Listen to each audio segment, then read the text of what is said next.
اور یہ ترتیب بھی غلط ہے.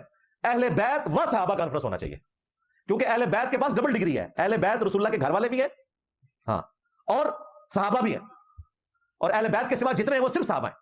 لہٰذا یہ ترتیب درست کرو. یہ اسی طریقے سے کہ آپ رسول و اللہ لکھو، پہلے اللہ لکھو پھر رسول لکھو. بات تو صحیح ہے نا لاجیکلی. صحابہ و اہل بیت کانفرنس نہیں، یہ وابی بھی کروا رہے ہیں آج کل حدیث بھی نہیں. اہل بیت و صحابہ کانفرنس، ترتیب صحیح کرو. اللہ کا بندے تہاڈی ترتیباں بھی اسی صحیح کرانی ہے. یہ بات میں صحابہ اور اہل بیت کے لیے تو کر سکتا ہوں کیونکہ ان کے پیچھے قرآن کھڑا تھا. ہم دفاع کریں گے صرف صحابہ اور اہل بیت کا جن کے پیچھے قرآن و سنت کھڑے ہیں.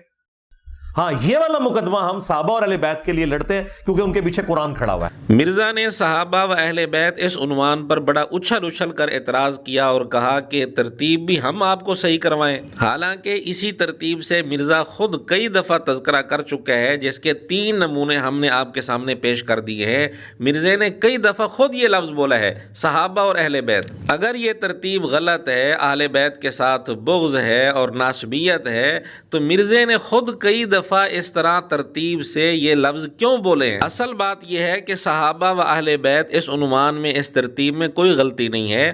اہل بیت صحابہ میں بھی شامل ہیں اور ان کا الگ سے خصوصی طور پر تذکرہ بھی کر دیا جاتا ہے، جیسا کہ سورہ بقرہ آیت نمبر 98 میں ہے، من کان عدوا للہ وملائکتہ ورسلہ وجبریل ومیکال. اب یہاں فرشتوں کا تذکرہ کر کے جبریل اور میکائیل علیہم السلام کا تذکرہ خصوصی طور پر بعد میں کیا گیا ہے. کیا مرزا کے نزدیک اس آیت میں بھی غلط ترتیب ہے؟ نعوذ باللہ کل کو مرزا یہ نہ کہہ دے کہ قرآن کریم میں بھی غلط ترتیبیں ہیں اور میں صحیح کراؤں گا. نعوذ باللہ نعوذ باللہ. بہرحال مرزا نے ضد میں آ کر، مخالفت میں آ کر یہ اعتراض تو جڑ دیا، لیکن اس کو یہ نہیں پتا تھا کہ یہ خود کئی دفعہ اسی ترتیب سے یہ لفظ بول چکا ہے. پھر مرزا نے یہ جو اعتراض کیا کہ جی یہ ترتیب تو ایسے ہے جیسے کوئی کہے رسول و اللہ.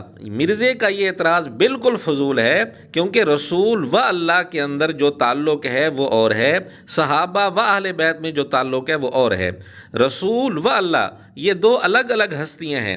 صحابہ و اہل بیت میں عام خاص کی نسبت ہے، یعنی صحابہ کا لفظ عام ہے اور اہل بیت کا لفظ خاص ہے. اہل بیت صحابہ میں بھی شامل ہیں اور الگ سے بھی ان کا تذکرہ کر دیا گیا، جبکہ رسول و اللہ والی ترتیب میں ایسا نہیں ہے کہ نعوذ باللہ اللہ لفظ رسول میں شامل ہو، ایسی بات نہیں ہے. تو مرزا کا اس ترتیب کو رسول و اللہ پر قیاس کر کے اعتراض کرنا بالکل پرلے درجے کی جہالت ہے. خلاصہ یہ ہے کہ صحابہ و اہل بیت یوں عنوان رکھا جائے یہ بھی بالکل درست ہے، اہل بیت و صحابہ یہ عنوان رکھا جائے اس میں بھی کوئی خرابی نہیں ہے، دونوں عنوان ہی ٹھیک ہیں. مرزا نے خواہ مخواہ لچ فرائی کرنے کی کوشش کی ہے. یہ لچ فرائی کرنے کا لفظ خود مرزا بولتا ہے. چونکہ ان کا دعویٰ ہے، ان کی جوتی ان کے سر پہ مار رہا ہوں. مرزا جی بس یہی کام ہم آپ کے ساتھ کر رہے ہیں.